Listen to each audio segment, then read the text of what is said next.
Hello again from my front porch, where it is. Well, we're getting into the evening here in Des Moines, and it's windy. It's been a long and busy work day for me, to the point that I have been working in my home office down in the basement all day, literally all day. This is my first time. It's about 7 o'clock here at night, and it's my first time emerging from my little, hole in the ground. And I was surprised to step out in the front porch and wow, it's pretty windy out there. Now, you might be thinking, oh wow, Paul, you put in that long of a day? Well, yeah. I mean, sometimes you do what you got to do. Now, granted, I do take some pause breaks during the day, and it's not like I'm working from 6 a.m. to 7 p.m. straight through. I'll take some time to change some laundry or to do whatever. But it's good every now and again to just step away from the computer. Not just sit there, zombieing out on the thing. But there are days where you just got a lot to do, and you just got to get it done. And so today was one of those days. But I'm not complaining at all about my job. I love my job, and it's a good thing because today I am celebrating 6 years with Baker Construction. Now, again, as I say repeatedly, but I realize not everybody sees every one of these. If you are from the Des Moines area or the central Iowa area, you're familiar with Baker Electric or the Baker Group, which kind of oversees Baker Electric. So we're no connection whatsoever. The name is the same. However, it's a very common name. Baker Construction is the nation's largest concrete construction company. No, we don't do roads, we don't do bridges, we do data centers and warehouses. We also do high rises and office complexes and football stadiums and fancy hotels and resorts and launch pads for NASA and all that good stuff like that. But anyway, so that's the Baker that I am proud to work for as the head of coworker development or head of training, depending on who you speak with. The role has changed over the 6 years that I've been there, and in fact, the company dynamic has changed during that time, in large part because we had a new CEO who came in with some really great ideas, and we've been implementing those ideas, and they have meant a lot of change. I also changed the leader that I report to, we'll say a couple of years ago, and that's caused difference because the person I'm reporting to now, their role didn't even exist previously. It was a newly created role, but a wise creation of a role because it's finally pulling together under one talent category, all the training, HR, recruiting, HRIS, and some other pieces like acquisitions of new companies and stuff like that. And so I mean, these are all things that we have some relationship to one another. And so now we're being brought together under one umbrella, under one roof. And so that's been helpful as well. But it too requires change. And so there's been a lot of that going on. I have not shared as much with you all, but a little bit. But I also, especially for the first couple of years, maybe longer, of this job, I struggled with what is commonly called imposter syndrome. Imposter syndrome is people who just don't have confidence in their own skill and their own ability. And for me, what it looked like was I went from being in charge of the training program at a more regional construction company to being recruited by this company to be in charge of their training program stuff. Again, the nation's largest concrete construction company, and I mean it's a over $2.5 billion a year corporation, and I'm supposed to be in charge of their training efforts.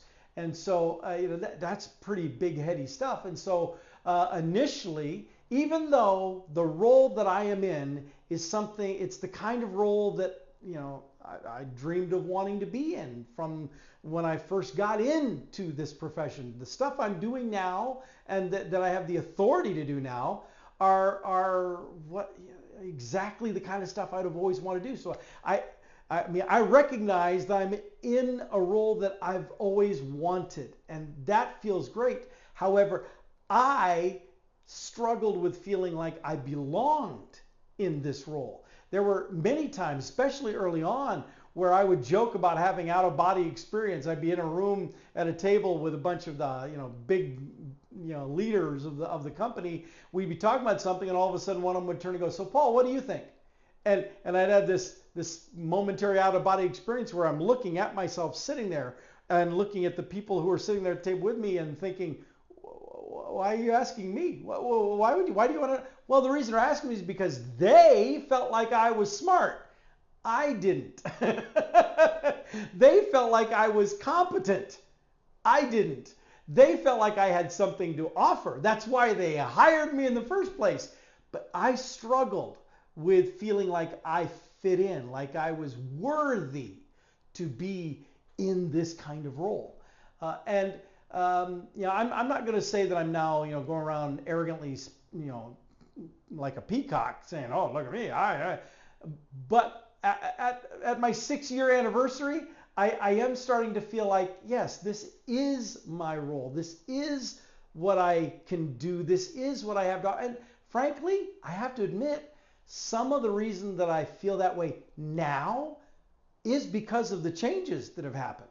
Because there have been a lot of the changes that have, in a way, empowered me to do things that I wasn't previously empowered to do. And one of the obstacles that I was always running into was the company was siloed. That there was a lot of disconnect between different pieces of the organization. And so me being asked to do training for the organization was really problematic. And so among the changes the new CEO has implemented is, no. We're breaking those barriers down. We are one Baker. We're one family, we're one organization, and that's the way it needs to be. And, it doesn't just change like that overnight, but we're moving in the right direction, in that healthy direction. And that move in that direction actually then helps people doing what I do, and enables us to be able to step up and deliver things. And so that I do think that while these changes have been interesting to adapt to in some situations, they've actually helped me to feel like I have a better grasp of that. And most recently is budgeting. Budgeting has been, at least my role in the budgeting, was very minimal.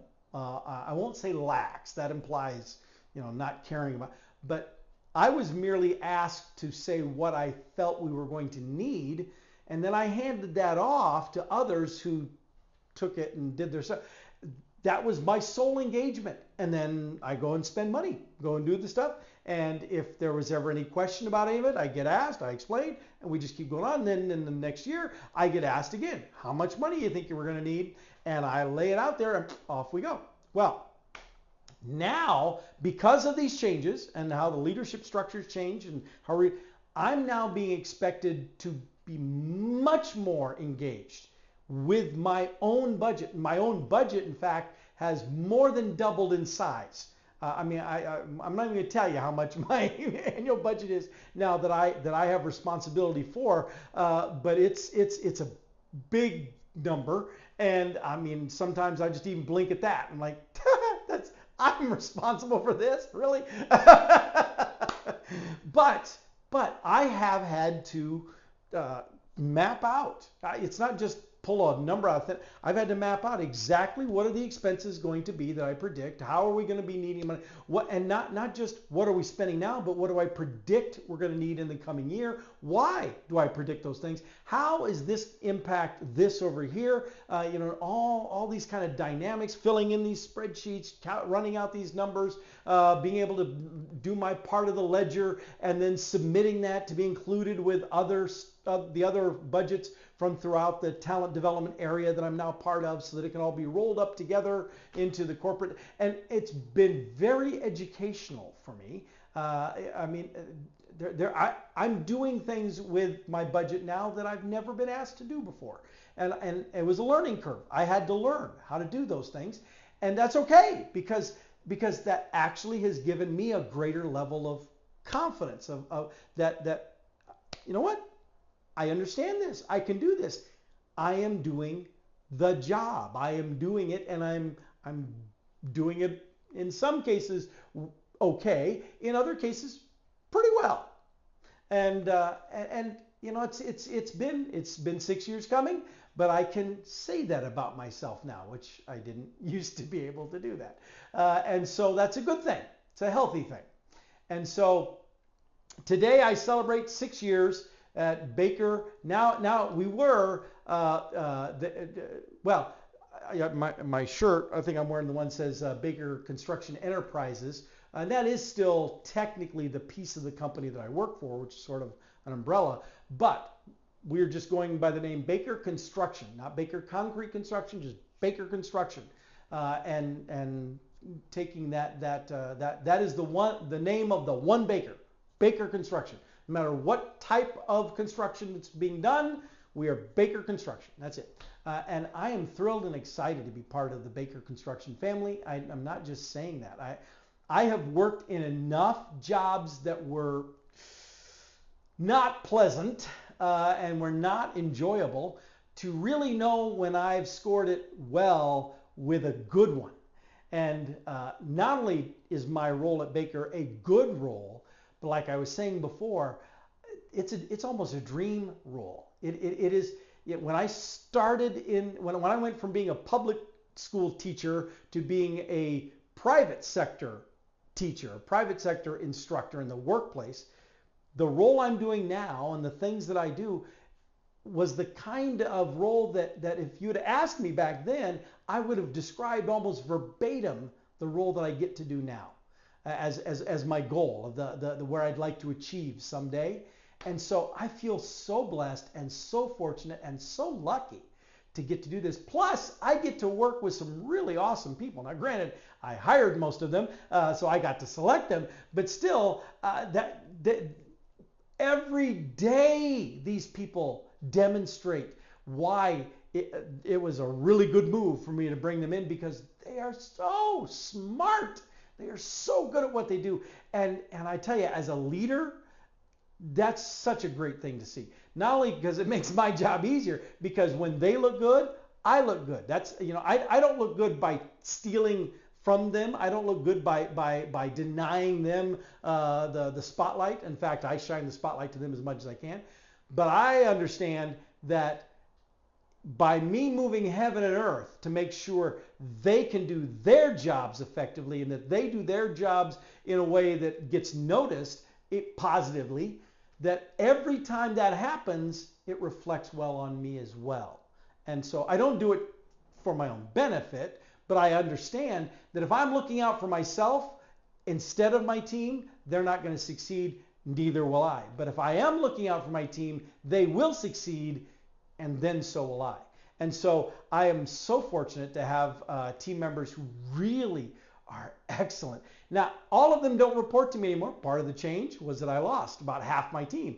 Got carved up, and some of those individuals got sent out to local offices to become their local training person, driving things there. And now those people have dotted lines back to me as I'm still coordinating stuff from the upper level. But we still are very close, very tight, and we even talk about how we're family, and some of the family it lives a little farther away than they used to. But that group that was my team, we're still a very close-knit group, looking out for each other, having each other's backs. And I got to tell you, that is so rewarding for me to see that dynamic continue even after some of them no longer are obligated to because they report to me. Now they want to because I was able to build that dynamic amongst these individuals who, many of them, when I hired them, they were a department of one where they came from. They didn't even know what it meant to be part of a team, to collaborate with others, and that was there was a bit of a struggle with some of them that way. But man, they adapted and they picked it up, and they're so good now. And I am so excited to get to work with them. And my new leader, the leader that hired me, of course, I will always have a soft spot in my heart for him because he hired me. But David was awesome to work for. He and I had a great dynamic. We had a great dialogue. We bounced stuff off each other really well. I learned so much from him. Now, Carrie, who is my leader now, she has a very different freshness to her vision. But man, she is so sharp and so smart and so detail focused. Sometimes I'm not as detail focused as I need to be. And sometimes I struggle with prioritization. Okay, there's a whole lot of stuff going on. Well, which is the most important? Where do I start? And Carrie has really helped guide me a little more in that direction as well. And so she and I have now worked out a really good rapport and really good dynamic to the point now that she indicates that when she and I we have regular, like almost every other week, we have a video meeting, and just to catch up. And by the way, I also love her approach to our one-on-one meetings.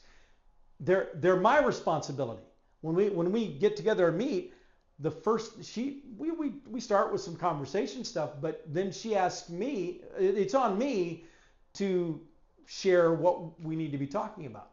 And I think that is awesome. It is so empowering for that. She sometimes will have stuff that she needs to tell me as well, but that she waits. She lets me discuss what I feel like is the important things first, and she'll ask questions, we'll dialogue, and it's really been a good experience for that. But now, when we start the meetings, because there was one that we had recently that I was feeling a little under the weather, a little tired too from a lot of travel, and I got on the meeting and I was just like, "Hey, how you doing?" And she's like, "Paul, are you okay?"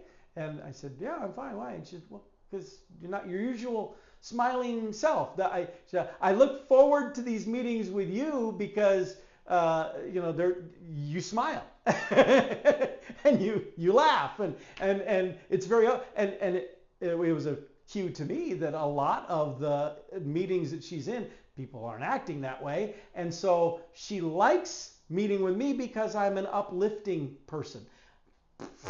I'll take that reputation." But anyway, so I am just so thrilled to be. Today's like today. Yeah, it was a long day. Yeah, there was a lot of stuff I had to take care of, and I have a to-do list that every time I cross something off, I add 3 new things. It just keeps expanding. But it's stuff that I'm enjoying. It's stuff that I can get passionate about. It's stuff that I know that the work I'm doing and that the people I'm working with, that the work we're doing, I know we are impacting not just the company.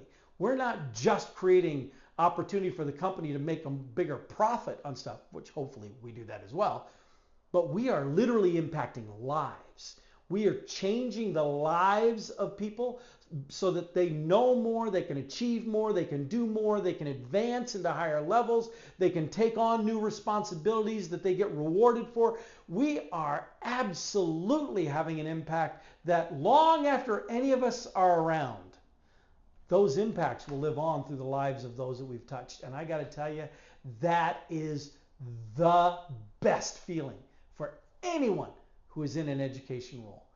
That is why we do it. And man, I feel so fulfilled in what I get to do at Baker.